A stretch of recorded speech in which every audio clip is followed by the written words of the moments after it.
Madame, Monsieur, bonsoir et bienvenue dans votre édition de ce mardi 18 juillet dont voici les principaux titres.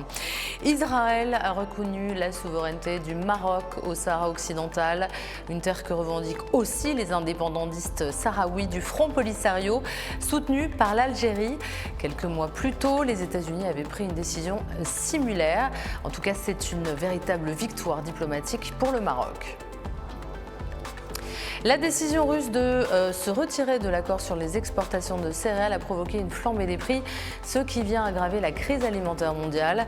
L'Afrique est menacée de conséquences dévastatrices.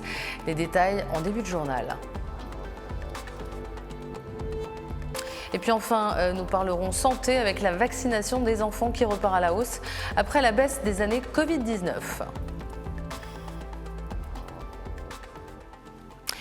Et c'est la fin d'un long bras de fer. Le Maroc a annoncé que le Premier ministre israélien a porté au roi Mohamed VI la décision de l'État d'Israël de reconnaître la souveraineté du Maroc sur le territoire du Sahara occidental. C'est ce qu'a indiqué lundi le cabinet royal marocain en citant une lettre du Premier ministre israélien Benyamin Netanyahou. Ancienne colonie espagnole, le Sahara occidental est contrôlé en majeure partie par le Maroc, mais est aussi revendiqué par les indépendantistes sahraouis du Front Polisario, soutenus par l'Algérie. Les détails de cette annonce avec Laurent Leleu. Après Washington, c'est au tour d'Israël de reconnaître la souveraineté du Maroc sur le Sahara occidental. Une décision annoncée par le palais royal marocain lundi, suite à un courrier du Premier ministre israélien Benyamin Netanyahou, directement adressé au roi du Maroc Mohamed VI. Le Premier ministre israélien a porté à la très haute attention de Sa Majesté le roi Mohamed VI la décision de l'État d'Israël de reconnaître la souveraineté du Maroc sur le territoire du Sahara occidental. Depuis le retrait des colonisateurs espagnols en 1976, le Sahara occidental est devenu un sujet de conflit entre les indépendantistes sahraouis du Polisario, soutenus par l'Algérie, et le Maroc, qui revendique sa souveraineté sur cette région. Le Maroc met en avant des raisons historiques, en rappelant l'allégeance des tribus sahraouis au sultan du Maroc, l'appartenance de la région aux différentes dynasties qui ont régné sur le Maroc depuis 1000 ans. Le Polisario, lui, met en avant le droit international, à savoir que depuis 1963, l'ONU classe le Sahara occidental dans les territoires dits non autonomes, c'est-à-dire dont les populations n'ont pas la capacité de se gouverner à elles-mêmes et donc qui est appelé soit à être décolonisé, soit à avoir un référendum pour décider de son avenir. En renforçant leurs relations, Israël et le Maroc peuvent mutuellement bénéficier sur les plans économiques, technologiques et touristiques. Cette ouverture offre également une occasion de renforcer la coopération régionale et de promouvoir la stabilité au Moyen-Orient. De plus, cette décision d'Israël contribue également au renforcement territorial du Maroc, renforçant ainsi davantage sa position. Cette position, elle dénote d'abord que le Maroc est fort dans ses positions internationales. Le deuxième élément, c'est que Israël, comme vous savez, a des relations très importantes au niveau des États-Unis d'Amérique, au niveau de l'Europe.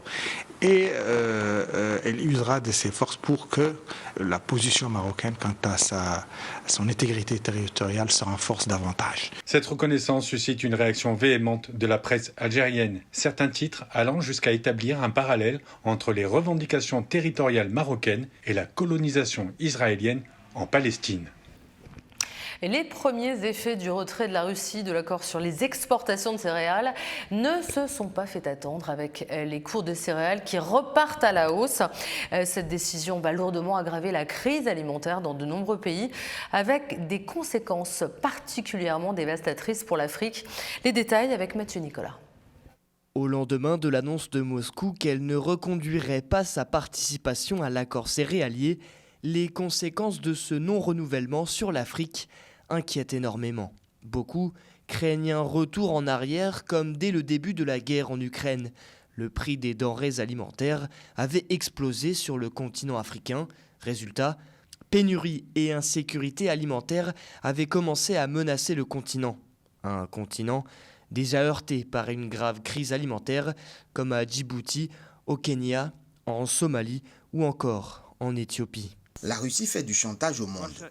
Ce chantage affecte la vie de millions d'Ukrainiens et de dizaines de millions d'autres dans le monde, principalement en Afrique et en Asie, qui sont menacés par la hausse des prix des denrées alimentaires et la faim. L'Ukraine ne fait aucune demande concernant l'accord.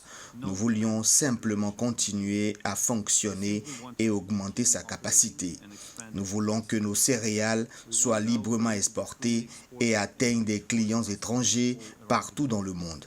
Dans le même temps, la Russie a systématiquement entravé le fonctionnement normal des initiatives. En Afrique, le blé consommé est à 80% importé de Russie et d'Ukraine. D'autres produits sont concernés comme le tournesol, les engrais ou encore le pétrole. À cause de la guerre, la dépendance des pays africains vis-à-vis de la Russie et de l'Ukraine, notamment pour les besoins agricoles, a grandement contribué à exacerber les tensions et les difficultés qui existaient déjà sur le plan alimentaire sur le continent. Pour certains comme Menyon Bebada, philosophe et docteur en sciences politiques et relations internationales, cette dépendance doit cesser. L'Afrique, selon lui, doit transformer cette crise en opportunité de décision politique audacieuse en faveur d'une agriculture africaine véritablement résiliente et inclusive. Le fait que l'Afrique importe autant de produits agricoles est déjà une aberration en soi. Étant donné le potentiel du continent en matière d'agriculture, avec le changement climatique, l'heure est plutôt à la production locale et à la promotion des circuits courts, notamment en matière de production vivrière. Par ailleurs, que le blé soit une denrée de grande consommation dans certaines régions africaines pour des raisons historiques et culturelles ne doit pas empêcher de se poser la question de la pertinence de l'importation de certains produits agricoles alors qu'il est bien possible d'envisager des alternatives. Si l'Afrique ne suit pas ce chemin, elle pourrait se tourner vers d'autres gros exportateurs de céréales comme la Chine, les États-Unis, l'Inde ou le Canada. La décision russe de ne pas renouveler l'accord céréalier n'a pas manqué de faire réagir à l'international. Nombreux sont les dirigeants qui appellent Moscou à revenir à la table des négociations et à accepter de prolonger indéfiniment l'initiative sur les céréales de la mer Noire. En Mauritanie notamment, un risque d'insécurité alimentaire est encore plus grand en l'absence d'accord céréalier russo-ukrainien. En effet, l'expiration ce 17 juillet d'un accord sur l'exportation des céréales d'Ukraine présente un risque dans l'approvisionnement de plusieurs pays africains comme la Mauritanie, dont 18% du blé importé est ukrainien. Et des centaines de milliers de tonnes de blé risquent donc d'être bloquées pour une durée indéterminée. Au-delà de l'Afrique, ce retrait de la Russie aura également des répercussions à travers le monde, selon l'ONU. Pour Antonio Guterres, le secrétaire général des Nations Unies, ce sont des millions de personnes qui vont en payer le prix. On l'écoute. Je regrette profondément la décision de la Fédération de Russie de mettre fin à la mise en œuvre de l'initiative de la mer Noire, y compris le retrait des garanties de sécurité russes pour la navigation dans la partie nord-ouest de la mer Noire. Cette initiative va assurer le passage en toute sécurité de plus de 32 millions de tonnes métriques de denrées alimentaires depuis les ports ukrainiens. Le programme alimentaire mondial a expédié plus de 725 000 tonnes pour soutenir les opérations humanitaires, soulageant la faim dans certaines des régions les plus durement touchées du monde, notamment l'Afghanistan, la Corne de l'Afrique et le Yémen. L'initiative de la mer Noire, ainsi que le protocole d'accord visant à faciliter les exportations de produits alimentaires et d'engrais russes, ont été une bouée de sauvetage pour la sécurité alimentaire mondiale et une lueur d'espoir dans un monde troublé.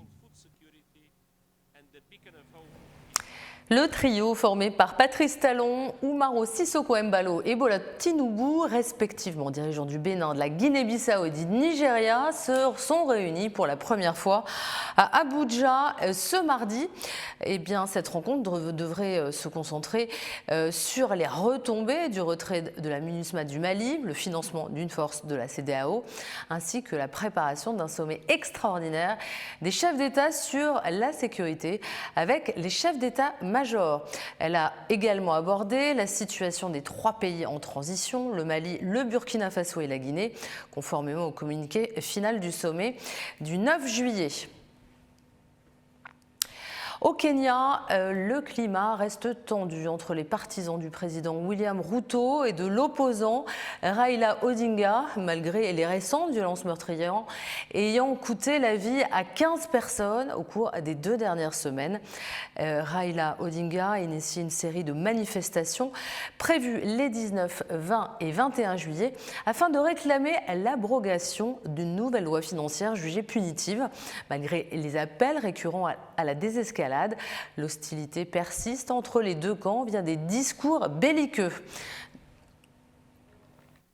Le Bureau des droits de l'homme des Nations Unies est très préoccupé par la violence généralisée et les allégations de recours inutiles ou disproportionnés à la force, y compris l'utilisation d'armes à feu par la police lors des manifestations au Kenya. Les rapports affirment que jusqu'à 23 personnes ont été tuées et des dizaines blessées lors des manifestations de la semaine dernière. Le Bureau des droits de l'homme des Nations Unies appelle à des enquêtes rapides, approfondies, indépendantes et transparentes sur les morts et les blessés. Les responsables doivent rendre des comptes. Des mesures efficaces pour prévenir d'autres décès et blessures doivent être adoptées. Le président du parti politique, le Centre gabonais des élections, Michel Stéphane Banda, a détaillé les modifications apportées à la loi électorale au Gabon qui ont suscité des protestations de l'opposition le week-end dernier. Ces changements interviennent alors que le pays se prépare pour 3 élections présidentielles, législatives et locales prévues pour le 26 août prochain. On fait le point sur la situation avec Emeric Toweng. À l'origine de la sortie médiatique du président du Centre gabonais des élections, la contestation d'une partie de l'opposition vis-à-vis des modifications apportées récemment à la loi électorale. Au cœur de cette contestation, la limitation du nombre de représentants des candidats dans les bureaux de vote, une disposition proposé par la CGE. Son objectif, selon le président de l'institution, éviter l'engorgement des bureaux de vote souvent exigus. Mais certains candidats de l'opposition ne l'entendent pas de cette oreille. Pour eux, il ne s'agit ni plus ni moins d'une manœuvre pour faciliter les fraudes électorales. Désapprouvons la manière dont les lois se font et se défont en catimini.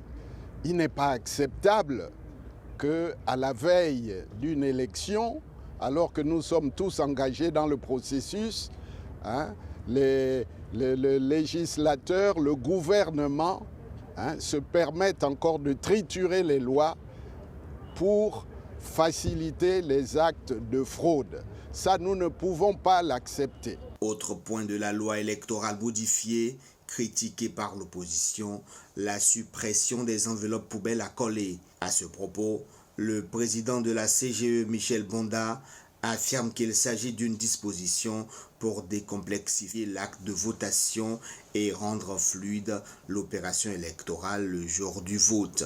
Mais pour l'opposition, qui dénonce un changement des règles du jeu à quelques semaines des scrutins, c'est un recul démocratique. Et il y a 2 aspects qui ont été soulevés au niveau de l'enveloppe poubelle qui a été supprimée pour permettre ce que nous avons combattu dans le passé, c'est un recul démocratique, et il y a la représentation des candidats dans les bureaux de vote. Il est inadmissible qu'à quelques semaines des élections, l'on se comporte de cette manière et nous désapprouvons cela. Pour obtenir l'annulation de ces modifications, ces candidats à la présidentielle du 26 août prévoient saisir prochainement la Cour constitutionnelle. Pourtant, selon le président du CGE, cette modification a été apportée à la demande d'une partie de l'opposition à travers un mémorandum pour une transparence électorale. Mémorandum remis à la Cour constitutionnelle en mai 2022. Santé maintenant avec la vaccination des enfants qui commence à se rétablir après la baisse des années Covid-19. C'est tout du moins ce qu'a annoncé l'ONU. Il y a eu 4 millions d'enfants de plus de vaccinés en 2022 qu'en 2021. Et c'est donc plutôt une bonne nouvelle. En moyenne, les pays du monde entier se rétablissent et se rapprochent au niveau d'immunisation qu'ils avaient atteint avant l'arrivée de la pandémie de Covid-19. On fait le point sur la situation avec Aymeric Tauegnan. Après la baisse enregistrée lors de la pandémie du Covid-19, les données statistiques des enfants vaccinés dans le monde repartent à la hausse. Selon les chiffres publiés par l'OMS et l'UNICEF, en 2022, 4 millions d'enfants de plus ont été vaccinés qu'en 2021. Un bond dont se félicitent les responsables de ces organisations onusiennes. C'est une bonne nouvelle. En moyenne, les pays du monde entier se rétablissent et se rapprochent du niveau d'immunisation qu'ils avaient atteint avant l'arrivée de la pandémie. Une bonne nouvelle certes, mais pas de quoi crier pour autant victoire. La couverture vaccinale de plusieurs vaccins de base chez les enfants n'atteint toujours pas les niveaux pré-pandémiques, ce qui, selon les agences onusiennes, expose les enfants à de graves risques d'épidémie. Autre bémol, l'inégalité observée entre pays riches et pays pauvres dans cette reprise. À ce niveau, le constat est clair, les pays les plus riches s'en sortent relativement mieux que les autres. Toutefois, la hausse du taux de couverture vaccinale enregistrée est un facteur encourageant pour la santé des enfants dans le monde. Tout de suite, place au reste de l'actualité internationale, commentée par Noël Ndong. Au Tchad, nouvelle grâce présidentielle qui a été annoncée pour 110 manifestants qui ont participé à l'événement du 20 octobre. Et puis l'Ukraine rapporte des attaques russes sur la ville portuaire d'Odessa. Enfin, la nouvelle loi britannique sur l'immigration est contraire au droit international, selon l'ONU. C'est parti. Au Tchad, le président de la transition a de nouveau gracié des manifestants du 20 octobre 2022. Mardi, dans un décret signé de sa main, Mahamat Idriss Déby Itno a décidé d'offrir la grâce présidentielle à 110 personnes condamnées pour avoir participé à des manifestations réprimées dans le sang dans plusieurs villes du Tchad. Ces manifestants faisaient partie de ceux qui avaient défilé à l'appel d'une partie de l'opposition à N'Djamena, la capitale, et dans quelques autres villes pour protester contre le maintien au pouvoir pour 2 années supplémentaires du président de transition Mahamat Idriss Déby Itno. Des ONG locales et internationales ont affirmé que des dizaines, voire des centaines de manifestants ont été torturés ou exécutés après avoir été arrêtés, ce que les autorités ont démenti. Au total, 436 personnes condamnées pour leur participation aux manifestations du 20 octobre 2022 se sont vues accorder la grâce présidentielle en moins de 4 mois. Dans la nuit de lundi à mardi, la Russie a procédé à des attaques de missiles et de drones sur la ville portuaire d'Odessa. Selon Kiev, les 6 missiles calibres et 31 des 36 drones ont été détruits. Mais ces attaques ont tout de même causé des dégâts dans plusieurs habitations et infrastructures du port d'Odessa. Les autorités ukrainiennes n'ont rapporté aucun mort, seulement un homme blessé et transporté à l'hôpital. Cette attaque fait suite à la promesse de représailles de la part de la Russie après l'attaque meurtrière lundi du pont de Crimée. Moscou accuse Kiev d'avoir attaqué le pont utilisé pour transporter du matériel militaire vers la Crimée, péninsule annexée par la Russie en 2014. L'ONU en total désaccord avec une loi du gouvernement britannique. Mardi, le haut-commissaire des Nations Unies aux droits de l'homme, Volker Turk, n'a pas caché son opposition à une nouvelle loi britannique sur l'immigration. Cette loi, adoptée par le Parlement britannique dans la nuit de lundi à mardi, prévoit d'empêcher les migrants arrivés de manière illégale de demander l'asile dans le pays. L'ONU dénonce un texte contraire au droit international. Cette loi, cruciale pour le Premier ministre conservateur Rishi Sunak, doit encore être validée par le roi Charles III. Mais pour l'ONU, la loi aura de profondes conséquences pour les personnes ayant besoin d'une protection internationale et pourrait même donner des idées à d'autres pays, y compris en Europe. Direction le Gabon maintenant, où la politique d'industrialisation voulue par le président de la République, Ali Bongo Ondimba, commence à se matérialiser dans la zone économique spéciale de Nkok, avec par exemple des bouteilles en plastique transformées en câbles pour attacher le bois durant son transport. Une production locale qui permet de réduire la dépendance et vis-à-vis des importations pour ce type de matériel. C'est un reportage de nos correspondants locaux, Muriel Ndongayene et Joël Tatou. Au Gabon, l'industrialisation occupe désormais du terrain. Ici, à la zone économique spéciale de Nkok, la transformation de certaines matières se fait de plus en plus avec des résultats bien meilleurs, traduisant ainsi la volonté du chef de l'État dans le développement du pays via la protection de l'environnement. Les enjeux de notre société évoluent et à la ZES de Nkok, nous mesurons pleinement les défis qui sont les nôtres, notamment rendre possible le développement économique indispensable à la création de richesses, mais également à la préservation de l'environnement nécessaire pour sauver la planète. Au terme du challenge bouteilles plastiques qui a mobilisé toutes les mairies du Grand Libreville, plus de 3 millions de bouteilles plastiques attendent d'être transformées en feuillards. Une première qui est l'aboutissement d'une volonté politique. Alors, ces bouteilles ne vont pas être stockées à un autre endroit de la ville pour le polluer encore, mais au contraire, ils vont être recyclés et transformés en feuillards.